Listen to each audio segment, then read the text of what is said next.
하나님의 말씀은 로마서 10장 14절부터입니다.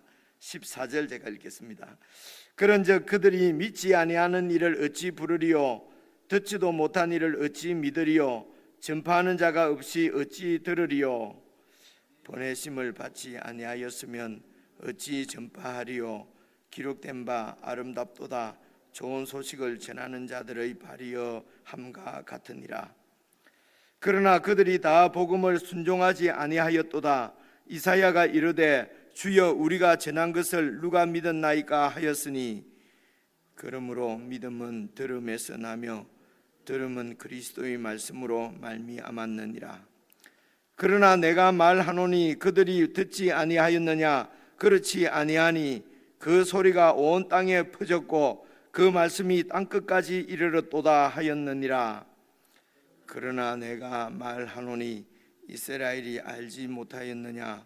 먼저 모세가 이르되 내가 백성 아닌 자로서 너희를 시기하게 하며 미련한 백성으로서 너희를 노엽게 하리라 하였고, 이사야는 매우 담대하여 내가 나를 찾지 아니한 자들에게 찾은 바 되고 내게 묻지 아니한 자들에게 나타났노라 말하였고, 이스라엘에 대하여 이르되 순종하지 아니하고 거슬러 말하는 백성에게 내가 종일 내 손을 벌렸노라 하였느니라.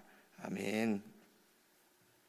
죄송합니다. 어제 말씀을 읽어보니까 이거 아주 익숙한 말씀이라서 이상하다 생각했는데 어제 읽은 본문이었습니다.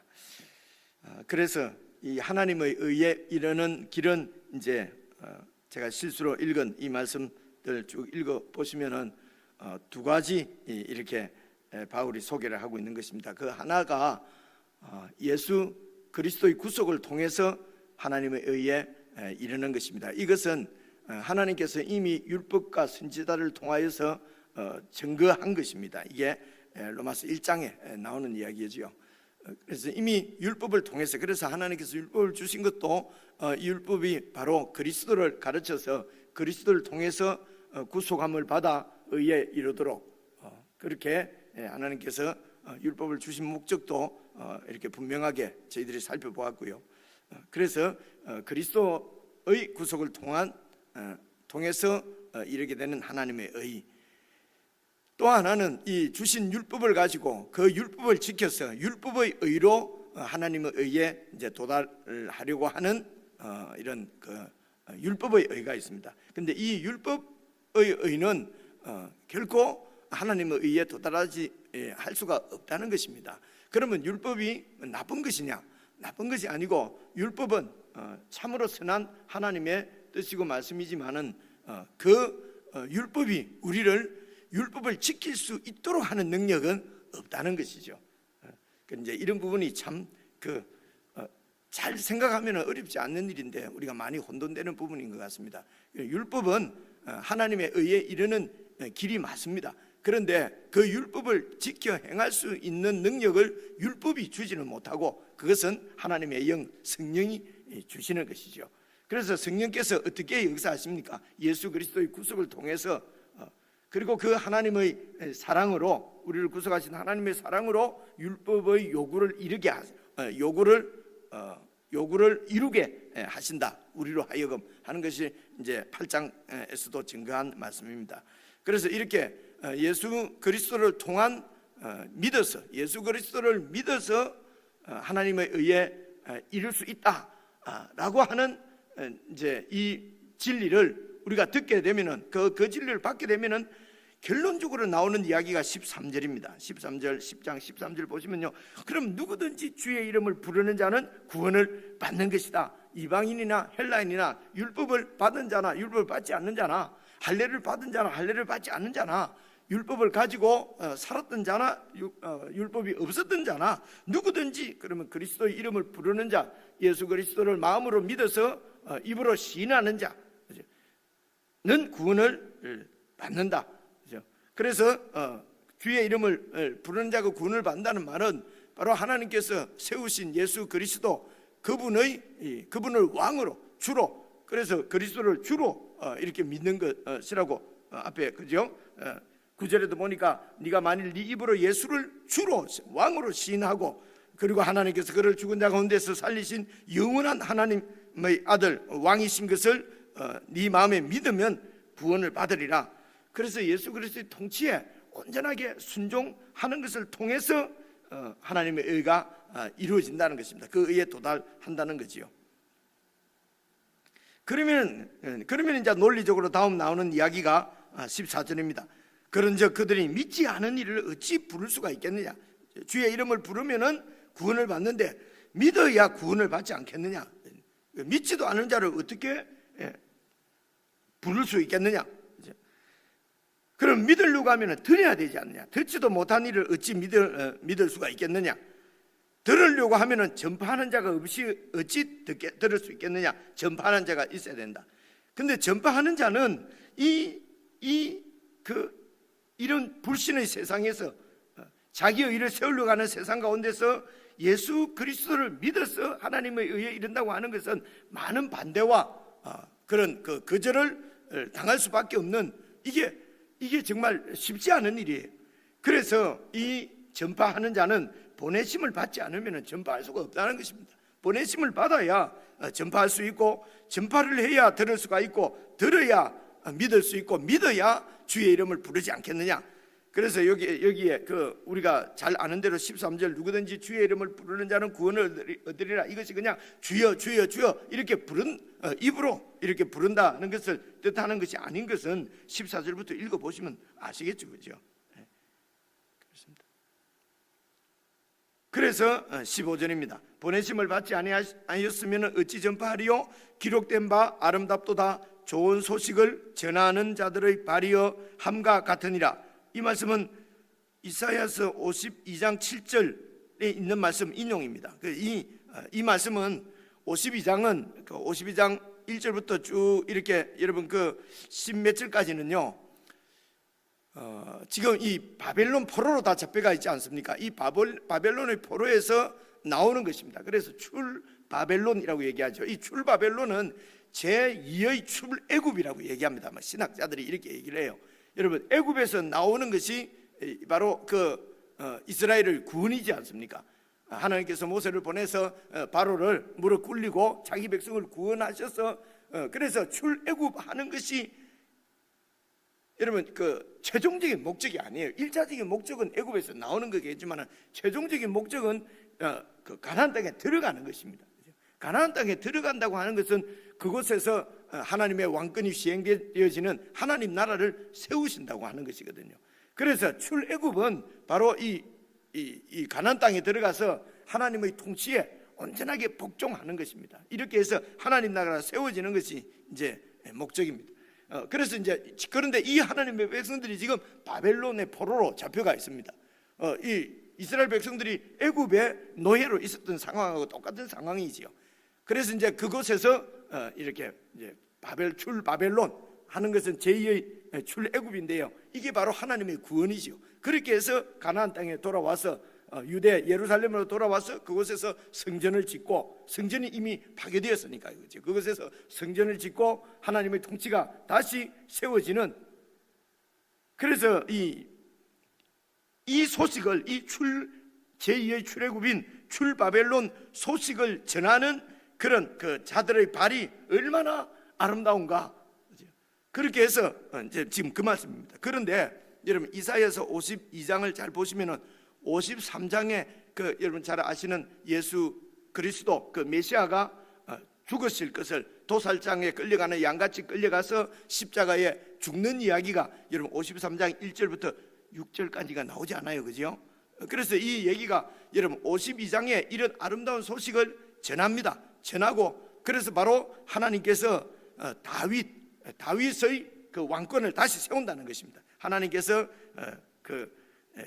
자신이 기름 부어 세우셨다는 말은 메시아라는 것이죠. 그래서 다윗의 후손, 그래서 다윗에게 약속한 그 왕조, 영원한 왕조의 다윗 가문을 통해서 태어난 그 아들을 하나님께서 메시아로 이렇게 기름 부어서 그 메시아를 통해서 자신의 나라를, 자신의 백성을 다시 통치하신다는 것입니다. 이것이 이제 이 이사야서 52장 전반부에, 그래서 이제 7절에 나오는 이 좋은 소식을 전하는 자들 발이 너무너무 아름답다.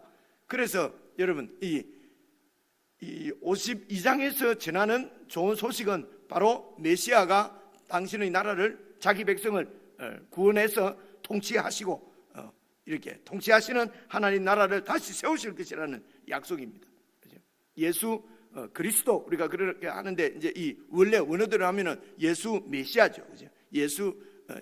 그런데 그래서 이제 지금 이 이사야서 52장에는 이렇게 그 출바벨론해서 세워지는, 메시아를 통해서 세워지는 나라고요. 그런데 바로 이어서 나오는 것이 여러분 종의 노래라고 그럽니다. 종의 노래가 52장 9절부터인가 10절부터 해서 53장 6절까지 이걸 종의 노래라고 그러거든요. 그러니까 앞에서 하나님이 다윗의 후손인 메시아를 세워서 하나님 나라를 다시 세우실 것이다 라고 하고, 바로 이어서 그 메시아의 모습을 도살장으로 끌려가서 결국은 십자가에 처형당하는 그런 모습으로 메시아를 지금 소개하고 있단 말입니다. 그 이사야서 52장이.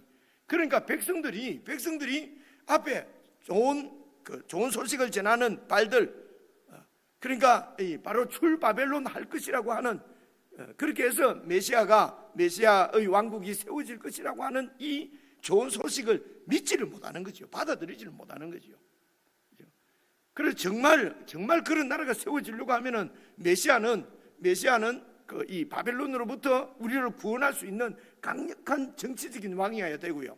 그리고 또 다윗의 후손으로 온 다윗의 후손 중에서 왕이 세워진다면은 여러분 다윗 왕 때가 아주 가장 강력한 그런 통치권이 이루어지는 그런 시대였거든요. 그러니까 정치적으로 아주 센 왕이 다윗 왕이었어요. 그런데 그 메시아를 이야기하면서 바로 밑에 십자가에 죽는다. 이러니까 이것을 받아들일 수가 없었단 말입니다. 이사야 당시에도. 그래서 16절 한번 봐보십시오. 그러나 그들이 다 복음을 순종하지 아니하였도다. 이사야가 이르되 주여 우리가 전한 것을 누가 믿었나이까 하였으니. 그래서 그때도 이스라엘 백성들이 유대인들이, 이스라엘 백성들이 이사야가 전한 복음을 받아들일 수가 없었다. 믿을 수가 없었어요. 마찬가지로 지금 바울 시대 때도 바울이 전하는 복음, 예수 메시아에게 무릎을 꿇고 그 예수 메시아에게 순종해서 구원이 이루어진다, 하나님의 의에 도달한다고 하는 이 말씀을 그들이 받아들이기가 어려웠던 것입니다. 믿을 수가 없었던 것입니다. 왜냐하면 예수 메시아라고 그러면은 강력한 정치적인 군사적인 왕이어야 되는데, 그 메시아가 로마의 권력에 의해서 십자가에서 형장의 이슬로 사라져버린 그 메시아를 어떻게 믿을 수 있느냐는 것입니다. 그러니까 상황이 이제 똑같은 상황이죠. 그래서 16절 마지막 부분에 이사야가 말한 대로 주여 우리가 전한 것을 도대체 누가 믿었습니까 하였으니 17절 그러므로 믿음은 들음에서 난다. 이 믿는 것은 일단 좋은 소식을 들어야 되고, 그렇죠? 그리고 그 듣는 것은 그리스도의 말씀으로 말미암았느니라. 그리스도의 온 이 땅에 오심과 성육신과 생애와 예수님께서 가르치신 것과 가르치신 말씀과 그리고 십자가에 죽으신, 그리고 다시 부활하신 이 예수 그리스도, 예수 메시아의 모든 생애가 바로 예수님이 누구신지, 어떻게 해서 하나님의 의에 이룰 수 있는지를 보여주시는 그리스도의 말씀이죠. 그래서 이 그리스도의 말씀으로 말미암다. 이 그리스도의 말씀을 들어야 믿음이, 들어서 생기는 믿음을 이야기하는 것입니다. 그런데 18절 그러나 내가 말하노니 그들이 듣지 아니하였느냐? 그렇지 아니하니 그 소리가 온 땅에 퍼졌고 그 말씀이 땅끝까지 이르렀다 하였느니라. 그래서 이사야 시대 때도 그들이 그 출바벨론의 놀라운 복음을 믿지 않았던 이유는 듣지 않았기 때문에 그런 것이 아니라, 그렇죠? 받아들이지 않았기 때문에, 믿지 않았기 때문에 그렇다는 것입니다. 그렇죠? 거절한 것입니다. 그래서 지금도 바울 시대 지금도 이 유대인들이, 그리고 뭐 이방인들 중에서도 많은 사람들이 믿지 않는 이유는 듣지를 못한 것이 아니고, 그렇죠? 들었는데 믿지 않는다는 것입니다. 그래서 믿음은 들음에서 나며 들음은 그리스도의 말씀인데 하나님의 의에 이르는 구원받는 길은 그리스도의 말씀을 믿어서 그분 앞에 무릎을 꿇는 방법밖에 없습니다. 그래서 그리스도의 말씀을 믿기 위해서는 들어야 되는데, 그런데 모든 사람들이 다 들었는데도 그들이 믿지 않는 이유는 그들의 완악감 때문에 그렇다는 것입니다. 거절인 것입니다. 배반인 것입니다. 그것은 그 중심에는 자기 의를 세우려고 하는 지독한 자기 중심성을 버리지 않기 때문에 그렇다는 것이죠. 그래서 18절에 그 소리가 온 땅에 퍼졌고 그 말씀이 땅끝까지 이르렀다. 이사야 시대 때 있던 말씀을 그대로 인용하지 않습니까? 이사야 시대 때 그 말씀이 다 전해진 것처럼 이 바울 당시에도 이 로마서를 기록할 이 당시에는 로마에까지 그리스도의 말씀이 전해졌으니까요. 그 당시 세계라 온 세상이라고 그러면 로마지 않겠습니까? 그죠? 그러니까 온 세상에 이 복음이 편만하게 다 전해졌다고 이제 바울은 이제 그렇게 보는 것이죠. 두루 이 복음이 퍼졌는데, 그래서 다 들었는데도 그들이 믿지 않는다는 것입니다. 그 말씀이 이제 그 이사야서 52장에 나오는 말씀의 이제 요지를 그대로, 그러니까 구약에 있는 말씀을 많이 인용한 거지요. 인용해서 지금도 이들이 하나님의 의에 이르는 방법은 그리스도께 복종하는 것인데, 그러면 이 예수 그리스도의 복음을 믿어야 되는데, 그죠? 믿기 위해서는 들어야 되고, 듣기 위해서는 전하는 자가 이렇게 있어야 된다. 그래서 이제 바울이 계속해서 지금 로마 교회에 이렇게 편지를 보내는 것도 그 당시에 땅끝이라고 생각되는 저기 그 스페인까지 이렇게 복음을 전하러 내가 가야 되는데, 그 일에 이제 후원을 부탁하기도 하거든요. 이 복음의 말씀이 전해져야 되니까요. 오늘 이 말씀을 받은 우리들의 사명하고도 연결이 되는 것입니다. 19절입니다. 그러나 내가 말하노니 이스라엘이 알지 못하였느냐? 먼저 모세가 이르되 내가 백성 아닌 자로서 너희를 시기하게 하며 미련한 백성으로서 너희를 노엽게 하리라 하였고, 이사야는 매우 담대하여 내가 나를 찾지 아니한 자들에게 찾은 바 되고 내게 묻지 않은 자들에게 나타났노라 말하였고, 이스라엘에 대하여 이르되 순종하지 아니하고 그슬러 말하는 백성에게 내가 종일 내 손을 벌렸노라 하였느니라. 그래서 이제 19절부터 이제 세 가지로 이렇게 이제 결론적으로 이렇게 얘기를 합니다.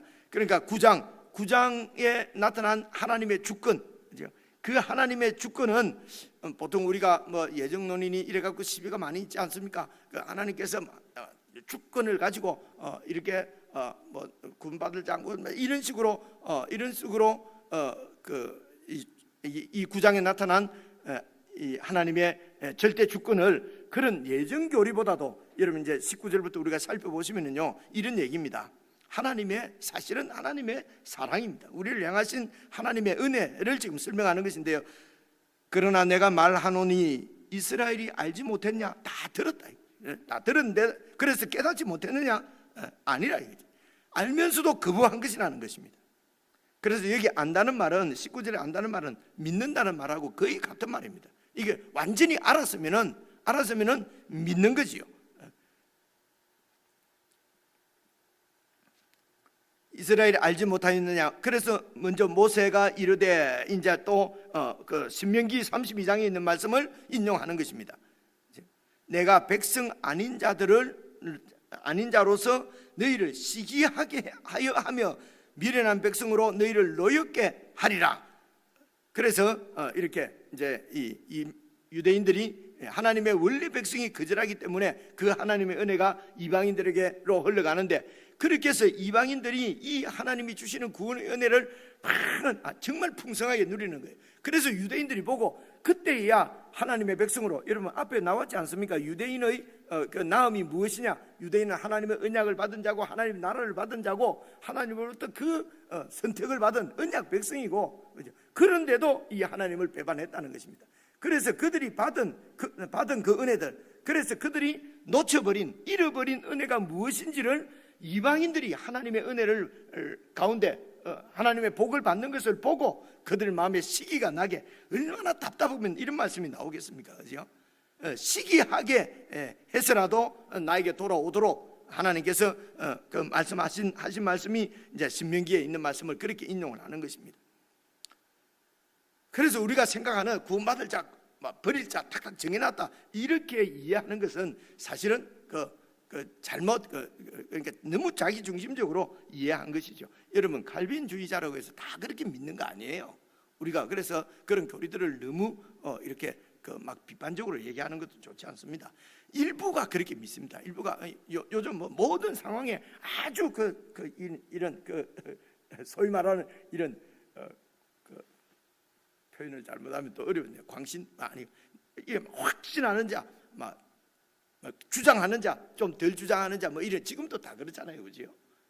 그러니까 이제 예정 교리나 이런 것도 마찬가지입니다. 이 예정 교리는 하나님의 주권하면 예정 교리로 이어질 수밖에 없고요. 그래서 어떤 분이 그렇게 표현해서 예정 교리는 믿고 정말 하나님의 은혜에 감동해서 내가 믿기로 작정하고 그 구원의 문에 싹 들어가서 돌아보니까 하나님의 작정이 예정이었더라는 것입니다. 이렇게 표현하는 칼빈 장로교 학자, 칼빈주의 학자도 있거든요.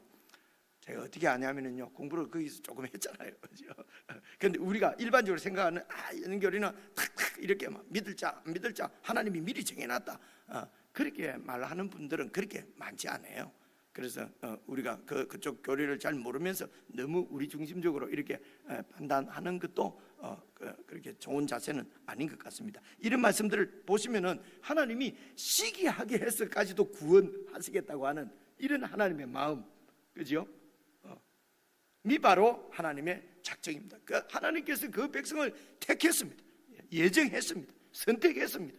그런데도 그들이 구원에서 떨어지는 것은 자기의 의를 세우려고 했기 때문이라는 것입니다.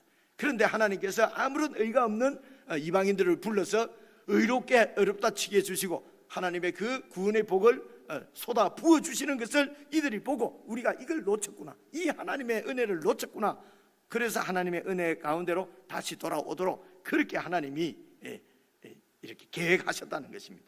이게 이제 첫째고요. 두 번째는요, 20절 보면은 이사야는 매우 담대하여 내가 나를 찾지 아니한 자들에게 찾은 바 되고, 내가 나를 찾지 아니한 자들에게 찾은 바 되고, 그러니까 나를 원래 찾지 않았던 자들에게 찾은 바 됐다는 것입니다. 내게 묻지 않은 자들에게 나타났노라. 이방인들이 이 예수 메시아의 복음을 듣고 정말로 깜짝 놀란 거죠. 그래서 예수님을 믿고 그 은혜 가운데로 들어가 보니까 하나님의 은혜, 하나님의 사랑은 감당할 수 없을 정도로 놀라운 것이었습니다. 이방인들이 요즘 애들 하는 말로 깜놀이죠. 이게 예수 그리스도의 복음입니다. 또 하나 그 상대편에 있는 것은 21절입니다. 이스라엘에 대하여 이르되 순종하지 아니하고 거슬러 말하는 백성에게, 그래 이스라엘이 이런 은혜를 받았으면서도 하나님께 순종하지 않고 늘 대적하고 거슬러 말하는, 바울이 진단할 때는 자기 의를 세우려고 하나님의 의를 거절하고 하나님께 반역하는 백성에게 하나님께서 뭐라고 말씀하십니까? 내가 종일 내 손을 벌리고 기다리고 있었다는 것입니다. 그렇죠? 그래서 이게 안 믿어 그러고 팍 버리고 이러는 것이 아니고요. 그래서 나를 그런 은혜를 받았으면서도 순종하지 아니하는 그 백성을 향하여서 종일 내가 팔을 벌리고 기다리고 있었다고 하는 것입니다. 이런 하나님의 은혜를 이제 받은 사람들이 바로 예수를 주로 부르는 자, 주의 이름을 부르는 자, 바로 주님을 나의 주로 믿는 자, 바로 예수 믿는 자, 오늘 저와 여러분들이 바로 이런 은혜를 받은 자라는 것입니다. 그래서 이제 11장도 보시면요, 그러므로 이렇게 해서 다시 이제 유대인에 대해서 쭉 이렇게 하나님의 선택에 대해서 계속해서 그 하나님의 은혜를 설명하는 말씀이 나옵니다. 요지는 오늘 우리가 어떤 은혜를 받았는지, 하나님으로부터 어떤 복을 받아 누리고 있는지를 우리가 잘 깨닫지 못하게 되면은 여전히 이스라엘과 같은 구약 시대 때, 바울 시대 때, 구약 시대 때, 이사야 시대 때 이스라엘 백성들, 바울 시대 때 이 유대인들과 똑같은 모습으로 나타날 수도 있는 것입니다. 어쩌면 나타날 수도가 아니라 그렇게 나타날 것 같습니다. 그렇죠? 개인적으로 묵상하실 때에 정말 우리가 이 은혜 가운데 거하고 있는지, 이런 부분들을 잘 이렇게 점검받고, 그리고 이 복음이 전해지기 위해서 우리가 내가 어떤 일을 감당해야 될 것인지, 이런 부분도 하나님의 음성을, 주님의 음성을 개인적으로 들으실 수 있으면 좋겠습니다. 우리 개인적으로 묵상하시겠습니다.